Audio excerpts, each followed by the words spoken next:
What's up, everyone? My name's Bobby. Welcome to my channel, Delta Player, where I'm going to be showing you this massive pickup I received today. No cash was exchanged for this deal. It was all on a trade basis.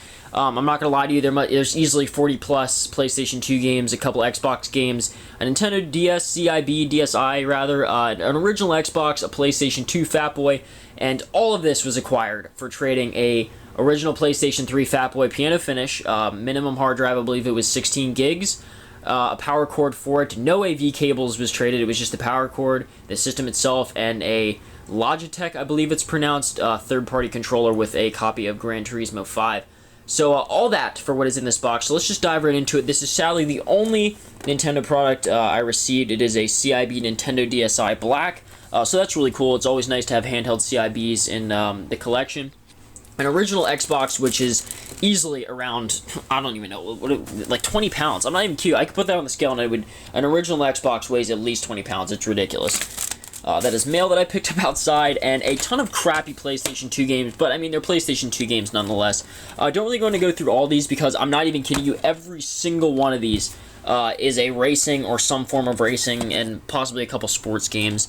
We also have some Xbox 360 games, and this kid loved The Sims. Funny story about what this kid did. I'm just going to run through these, and you guys can kind of get a glimpse. I wonder if this not for resale is an actual store demo or something like that, or if this game just had that on every box. A lot of duplicates in here, by the way, and sequels.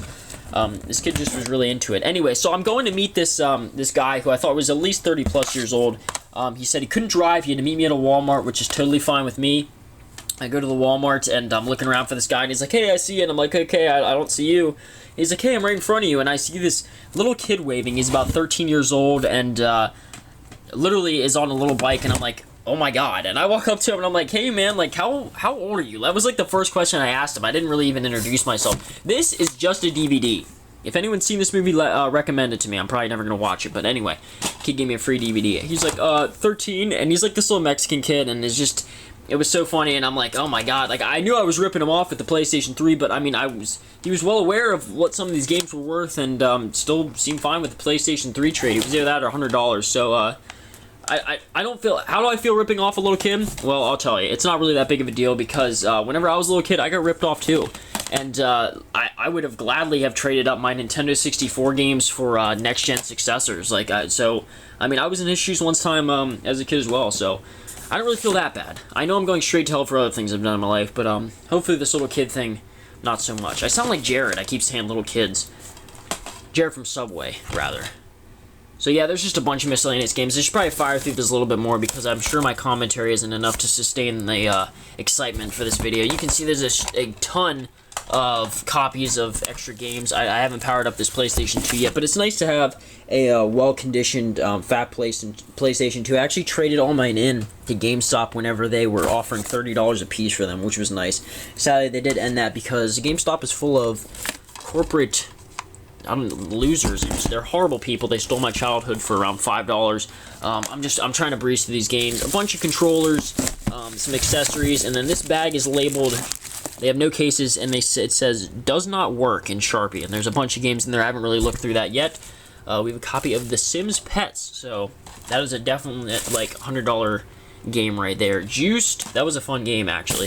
A ton of power cables, and I don't know why he didn't keep this PlayStation AV cable. He could have used that for the PlayStation 3 because he was asking me if I would go to the store and buy him HDMI cables, which are like, what, you can get those for like $6. So obviously I declined because I'm a horrible person. No, but the reality was I did have to drive my truck, which gets about an average of 15 miles per gallon, the whole way down to Lebanon, Pennsylvania, and that is about a 40-minute drive, like I said, and it's just, there's no way I can be like, I mean, if you see some of these games, they're all like racing games, so like I didn't rip the kid off that bad if you really think about it. I mean, maybe I'm just trying to justify my guilty conscience, but overall, I'd say the deal was pretty fair. So that's it, guys. I just want to showcase my massive haul today. I don't know what's inside of these things, probably some rare PS2 games or Xbox games. I mean, to be honest, I can't really even name a single rare PlayStation 2 game. I guess Harvest Moon. There's not really too many RPGs I can name. Shadow of the Colossus, but I mean, those aren't that expensive. But I mean, yeah, that's it, guys. So definite content coming in the future. I have a lot of videos on backlog right now, and summer's winding down here in Pennsylvania. Kind of sad, but we're getting tucked in, settling for the fall, and should actually increase the video output. So I'll see you guys in the future.